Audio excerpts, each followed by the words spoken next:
When we craft strategy, we try to impose order on a chaotic reality. But even with a superb strategic vision and the formulation of prudent strategy, the best laid plans can go awry. Let's start with an example that seemed like a good idea and on paper carried a strategic elegance, full of daring and elan to propel it forward. It was September of 1944 during World War II, and Operation Market Garden, it seemed like the right plan at the right time, especially to the man who conceived it. The Allies had raced across France and were right at the German border, poised to make the final push and end the war. But the Allied offensive against Germany had run out of gas, literally. Supplies were scarce, and so British Field Marshal Bernard Montgomery conceived of Operation Market Garden. Montgomery wanted all fuel supplies given to him for his plan. The operation was to flank the Germans to the north, where Belgium meets Holland. He wanted to cross the lower Rhine River in Holland, going around the German line of defenses opposite the Maginot Line. And he wanted to thrust into Germany. An exciting plan, a neat reversal of how the Germans had gone around the Maginot Line itself at the beginning of the war.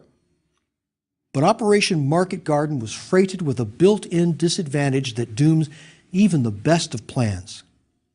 The plan required everything to go right, and that's just not going to happen. The second law of thermodynamics tells us that. It tells us that if left to themselves, all systems tend towards entropy and disorder. Systems tend to break down and return the status quo to chaos. When our strategy becomes more and more complex, when we set up a complex system to execute our plans, it incorporates more and more variables.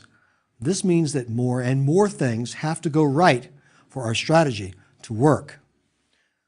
The popular wisdom of Murphy's Law is not a bad guide when we consider how our strategy might go awry. Whatever can go wrong will go wrong, usually in the worst possible way.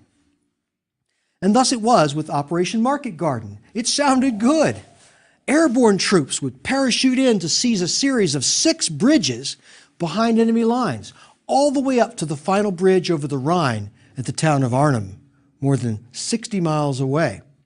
There were 6 water obstacles the Allies would have to cross, and all 6 bridges would be seized simultaneously. 4 divisions of airborne troops would be dropped to seize these bridges.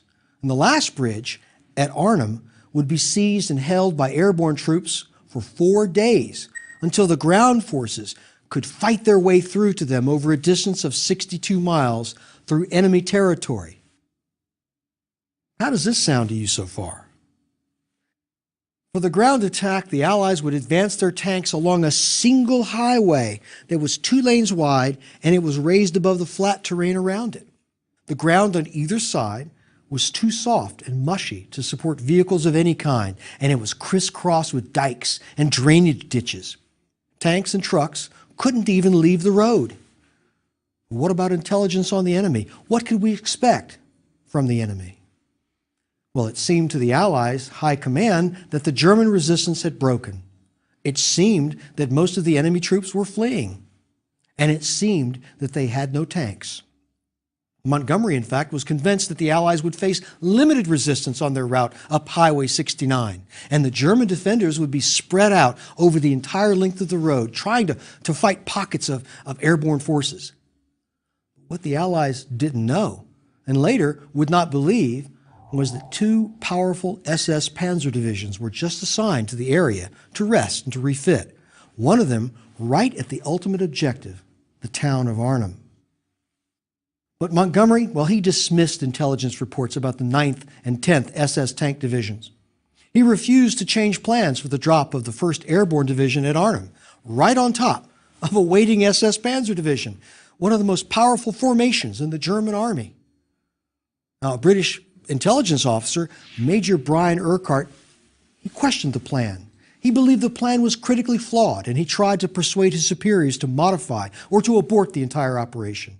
Both aerial reconnaissance and the Dutch resistance confirmed that the German tanks were there. He was ignored. In fact, he was ordered out of the country on sick leave. Well, what did the Germans know about Operation Market Garden? Well, not much. until quite early in the fighting when the Germans recovered a copy of the entire Market Garden plan from a dead American officer who should not have been carrying it in the first place into combat. Now, the plan was complex, and it led to blunders. Instead of landing near the bridge at Arnhem, they were dropped 8 miles away. Insufficient transport meant that the force could not be dropped all at once, and they would be brought in over 3 days, feeding them into the battle in penny packets. Air-to-ground radios did not work, and so the Allies could not even be resupplied. After 9 days of battle, the Allies withdrew, evacuating the troops they could rescue. It was a catastrophic defeat, a disaster. Of the 10,000 soldiers dropped into Arnhem, only 2,163 escaped. Why? How could smart, experienced, war-seasoned veterans bungle so badly? Well, the Allies underestimated German capabilities, and they overestimated their own capabilities. Based on these estimates, they created a plan that was too tightly wound, with too many objectives, too many moving parts, too much necessary coordination, and a heavy dose of wishful thinking that blinded the planners to red flags. What did Field Marshal Montgomery have to say after the bullets and shells had stopped? It was a bad mistake on my part. I underestimated the difficulties of opening up the approaches to Antwerp. I reckoned the Canadian Army could do it while we were going for the Ruhr. I was wrong. And yet, even after this defeat, Montgomery stubbornly held to his incredibly flawed plan. As is the case with human nature, Montgomery evoked the if clause. He offered this. In my prejudiced view, if the operation had been properly backed from its inception and given the aircraft, ground forces, and administrative resources necessary for the job, it would have succeeded, in spite of my mistakes, or the adverse weather, or the presence of the 2nd SS Panzer Corps in the Arnhem area. I remain Market Garden's unrepentant advocate. In other words, if everything had gone according to plan, the overcomplicated plan would have worked. In the business world, consultants tasked with strategy can claim the same thing. The strategy I offered would have been fine, but the company failed to execute properly. Operation Market Garden is an example of overreach. Overreach occurs when our capabilities and our strategy, they just don't match. They don't align with each other. Overreach is one of the pathologies that can interfere with the implementation of our chosen strategy. Much of what goes wrong in strategy occurs because of bad planning and poor execution. If you had to choose, which would you rather have? A well-executed, bad plan, or a good plan, poorly executed?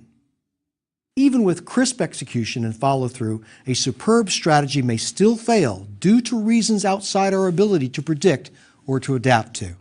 Clausewitz called this friction. But often we find a disconnect between strategy formulation and its execution.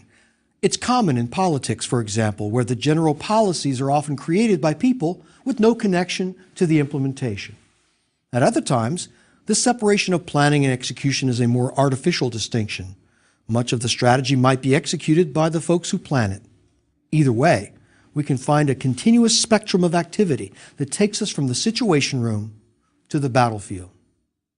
And regardless of whether you're facing a distinction between strategy and execution that is large or small, there's enough of a sameness to failed strategy in all walks of life to discern some patterns of failure.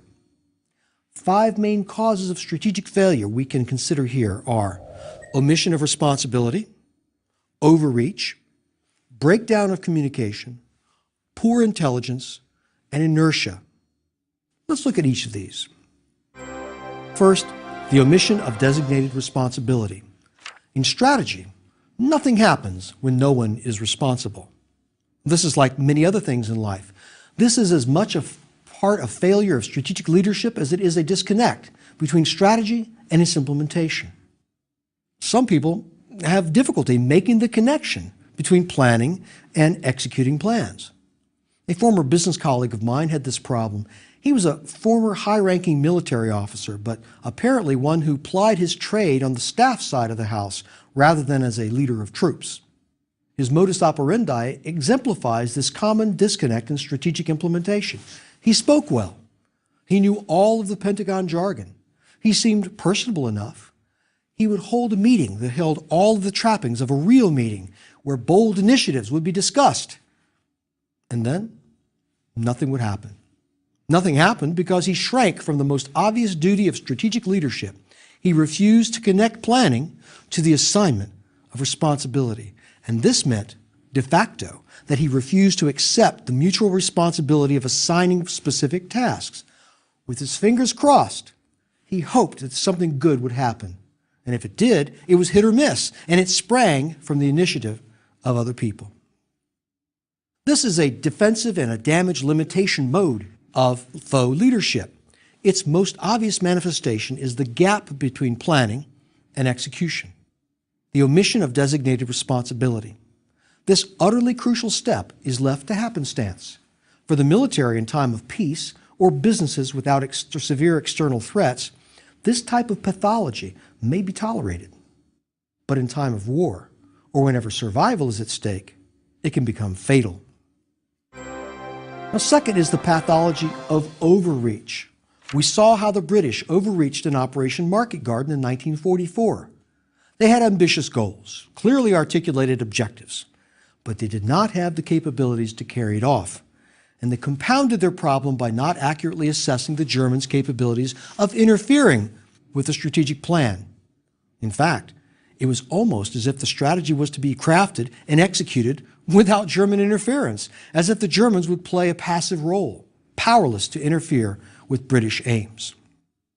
Another example of overreach occurred just 3 months later in the Ardennes forest in what became known as the Battle of the Bulge. In December of 1944, Germany was on the brink of defeat in World War II, or so she seemed. The Russians were closing in the east, and in the west, Americans were debating whether, well, the war might be over by Christmas.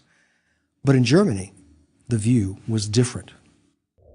Germany planned a breathtaking offensive in the Ardennes forest of Belgium that sought to gain strategic military and political objectives. The intent was clear. The operation was called Watch on the Rhine. 3 powerful German armies were to blast through the Ardennes forest, just as they had done in 1940.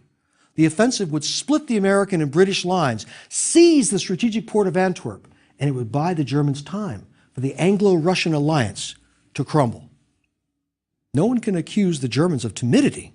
It was a bold plan. But again, just as with the British in Operation Market Garden, the plan required everything to go right for it to succeed. The Germans needed bad weather to keep the influence of Allied air superiority to a minimum, and they needed to succeed before Allied reinforcements could arrive. And on December 16, 1944, the Germans hurled the last of their strategic reserves into battle. 3 great armies of 250,000 men, powerful, yes, but not powerful enough to accomplish the bold objectives within the necessary timetable. After initial success, the lack of sufficient capability and a vigorous American counterattack stopped the offensive and rolled it back. And as with Market Garden, the Germans did not have the wherewithal to accomplish their bold objectives. Like Market Garden, the plan underestimated the enemy capabilities to interfere with the execution of the plan, and it failed. Overreach, lack of responsibility. Now, the third pathology that can doom execution of a strategy is the breakdown of communication and of coordination. Generals themselves do not execute strategy. Their junior officers and soldiers execute the plan. But even with the best intent, even with plans clearly articulated, constant communication is critical, especially in executing a plan with many participants and many moving parts. And we sometimes think of poor communication as a euphemism for 2 people who just can't get along. Often that's true. And it can cascade. It can cascade into an implementation of our strategy where coordination is upended. And sometimes the exact opposite of what we intend happens. In the following example, poor communication and execution leads to a grotesque inferno on the battlefield, such a debacle that it is immortalized in verse by Great Britain's poet laureate Alfred Lord Tennyson. Now, when they compose poetry about your strategic failure, you know it's boneheaded. You know you have a candidate for the strategic hall of shame. Here I talk about the example of the charge of the Light Brigade during the Crimean War in 1854. The location was the port of Balaclava on the Crimean Peninsula. The British were fighting the Russians, and the overarching strategy of the units involved was to support the siege of Sevastopol and to seize Balaclava, a nearby port. The tactics designed to execute this strategy seemed sound. In fact, the British performed admirably in their land operations, but it was in their execution of this action that incredible failure followed. It was failure that led to a famous poem and several films by the same name, The Charge of the Light Brigade. As the British pursued the retreating Russians, the commander, Lord Raglan, looked over the battlefield from a good vantage point on a low mountain. He gave an order that was scribbled in pencil by General Richard Arey and given to an eager messenger. This messenger, a Captain Nolan, galloped down the mountain and excitedly rode up to Lord Lucan, who was commanding the Heavy Brigade and the Light Brigade. The order was vague. It stated that the British cavalry should sweep the cannon from the ridge. But it did not say which ridge. And the cavalry on the field itself below, they couldn't see the cannon. Here, in fact, is the exact order. Lord Raglan wishes the cavalry to advance rapidly to the front, follow the enemy, and try to prevent the enemy carrying away the guns. When Captain Nolan rushed up to Lord Lucan to present the order, he added his own urgency to the message. He urged the cavalry to attack immediately. Well, when Lucan asked Nolan which guns, Nolan responded with a wide sweep of his arm, gesturing at the mass of Russian guns at the end of the valley, a mile away. And this is how the 600 Lancers, Dragoons, and Hussars of the Light Brigade formed up at the valley mouth and rode at a trot down the valley floor for a mile, with Russian cannons on the heights to either side, blasting them, and cannons awaiting them at the end of the valley. They accelerated to a gallop through a storm of shot and shell. A journalist on the scene, William Howard Russell, he described it this way. They swept proudly past, glittering in the morning sun in all the pride and splendor of war. We could scarcely believe the evidence of our senses. Surely, that handful of men were not going to charge an army in position. Alas, it was but too true. Their desperate valor knew no bounds, and far indeed was it removed from its so-called better part, discretion. Now, up on the mountain, Lord Raglan and his staff, they looked down in horror as the scene unfolded below, as the Light Brigade went the wrong way. It plunged into the valley and into immortality. Now, rarely has the execution of strategy been so publicly short-circuited by miscommunication. The actual order that triggered this debacle now resides in the National Army Museum in London, a mere note of 8 lines and a vivid reminder of how small a fatal breakdown of communication can be. The fourth pathology that hinders our execution of strategy is poor intelligence. Let's look at a strategic failure from 1942 that isn't emphasized much in history books. Certainly, the British would rather forget this horrendous fiasco as well. I cite this British raid on the French port of Dieppe as an example of strategy poorly executed because of faulty intelligence and poor counterintelligence. But the Dieppe raid in August of 1942 across the English Channel can just as easily serve as the example for a number of other strategic pathologies. This operation shows much of what is wrong with strategy that is based on an unclear objective, sabotaged by loss of institutional control, and supported by poor intelligence. To this very day, the point of the Dieppe raid is still not quite clear. In hindsight, the operation was assigned a mission ostensibly to learn lessons in how to conduct an amphibious invasion. But at the time itself, the strategic purpose was vague. Planning for the operation was lengthy and sporadic. The British High Command, they canceled the raid scheduled for July 5th because of bad weather and of the loss of surprise. But the raid, it had taken on a life of its own. It quickly became a prestige project to serve the ambitions of a single man, Vice Admiral Louis Lord Mountbatten, then Chief of British Combined Operations. Lord Mountbatten resurrected the plan, and he called it Operation Jubilee, and he pushed it forward as a personal project without authorization. He had neither permission nor access to enough resources, nor access to intelligence. Because it became Mountbatten's personal project, his planners were forced to utilize intelligence that was months old, and that intelligence on the area was poor and unreliable.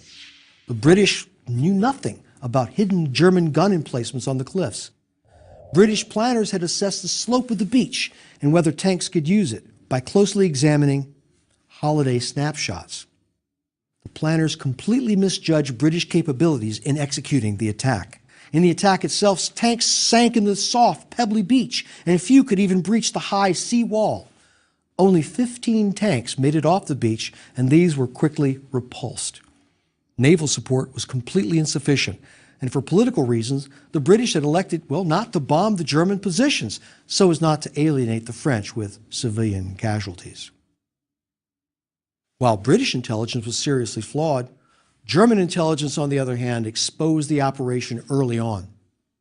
After the fact, veteran memoirs and many accounts of interrogated German prisoners, German captors, and French citizens all show that the Germans had been preparing for the anticipated attack for weeks. The Germans were on high alert for the attack on August 19th and well prepared to defend against it. The British assault began at 5 a.m., and after just 6 hours, such disaster loomed that the Allied commanders were forced to call a retreat. The Germans who defended Dieppe were outnumbered 5-1, and yet they achieved a great victory. Of 6,000 men attacking, the Allies lost 3,300 killed or captured. German casualties were approximately 600. The Dieppe raid deserves detailed study to understand how a plan can spiral out of control and be negatively influenced by a host of factors, many of them controllable. The raid, despite all of the shortcomings that were recognized at the time, continued to move forward as if it were preordained and beyond the power of human beings to stop, even if human rationality concluded that it should be. In fact, the Dieppe raid's rigidly inflexible qualities lead us into the final pathology that causes poor strategic execution. We next examine the pathology of inertia, or more colloquially, throwing good money after bad. We think of inertia as the tendency for a body at rest to stay at rest. It's the tendency for the status quo to remain in place. Inertia is resistance to change. But inertia is also the tendency for a body in motion to stay in motion, in a particular direction, on a fixed course. Employees can stay on a particular promotion track merely because of organizational inertia. Strategy can be like this, paradoxically. Bad strategy, in particular. And there are good reasons for this. Strategies are so difficult to craft and even more difficult to implement. Given the investment that goes into a major strategy adoption and implementation, the impetus for a firm and people involved is to stay the course. Now, this is especially true where egos and careers are invested in a course of action, even if the strategy is failing. Now, it's not human nature to just let go of what economists call sunk costs and focus only on prospective costs to come in the future, even though it's only the prospective costs that we still have any ability to influence. For example, in 2008, the investment bank Lehman Brothers refused to change course for months after the bankruptcy of Bear Stearns had made clear that a continued strategy of high leverage reliance on mortgage-backed securities could be punished most severely by investors. Lehman Brothers went into bankruptcy that same year. When lives are directly at stake, changing course becomes an even more urgent matter, and the pathology can sometimes take on horrific proportions, as it did in 1916 in the Battle of the Somme. The Battle of the Somme during World War I began with a British offensive on July 1st and was designed to steamroll the Germans and to break the stalemate of trench warfare, to break through to open ground. The plan called first for a crushing artillery barrage to obliterate the German positions, destroy barbed wire entanglements, and to demolish the German artillery. The British, they would simply walk in to occupy the newly won territory. But none of this happened. A 7-day artillery barrage gave the enemy adequate notice of what was to happen. but the German defenses proved incredibly durable and they remained almost intact. This fact, well, it was known to the British. It was obvious that the preconditions for the successful execution of the British strategy had not been met. So the commander of the British Fourth Army, General Sir Henry Rawlinson, was faced with this decision: to pursue a strategy that vitally depended for its success on the destruction of enemy defenses, when these enemy defenses were left almost intact. Inertia took over. Rawlinson let bravado carry the day. He gave the order for the attack. The British emerged from their trenches and they marched slowly over open ground under machine gun and artillery fire. And by the end of the day, they had suffered 60,000 casualties. This was 20% of the entire British force that attacked that day. Military historian Jeffrey Reagan described the bloody battle this way: Rawlinson must have known that this would happen and that he could prevent it, but this would have called into question the whole strategy on which the British plan was based. Instead, he let the attack go ahead, even though he knew that the plan had already failed, that the strategy had failed. When the horrendous casualty figures came in, Rawlinson ordered his staff to destroy all the notes that he had issued as a guide to the officers leading the attack. Suicidal inertia, faux leadership that fails to assign responsibility, overreach, communication breakdowns, and acting on the basis of unreliable and outdated intelligence. We focused on military examples to highlight possible consequences of these pathologies as clearly as possible. And recognition of these difficulties is only halfway to their solution. The rest of the solution is to be found in control. We must create a control mechanism so that we may massage a strategy to successful completion. For example, Jack Welch, the CEO of General Electric, he famously devoted an entire week during each of his 20 years as CEO to reviewing the operating plans of each of his company's units for that year. Strategy is not like an aircraft autopilot. We cannot publish our strategy, put it on a shelf, and then sit back to wait for good things to happen. We must follow through. We must assign responsibility. We must avoid overreach, maintain clear communication, nurture effective intelligence, and reject inertia in the face of new information. In short, we must remember that strategy is a process, not a single event or a single decision. This means that identifying the specific action steps of a strategy cannot be omitted from the strategic process. A decision will not take effect unless action commitments are built into the decision from the very start. If a decision is no one's specific work and no one's specific responsibility, it's likely that nothing will happen. Grand strategy must be translated into the proper action steps at the lower unit level. This doesn't happen on its own. It happens with follow-through and checks and balances and control. Strategic leadership includes execution, and it should include some informal management by walking around. Execution is ultimately a function of strong and bold leadership, a propensity to take responsibility, and a system of control to bring the strategy to completion. Conversely, strategy, even at the very highest levels, is ultimately a function of thoroughgoing execution. We can move forward with successful strategic execution by recognizing and avoiding the pathologies that plague us every step of the way, and by following through with the action steps of our plan.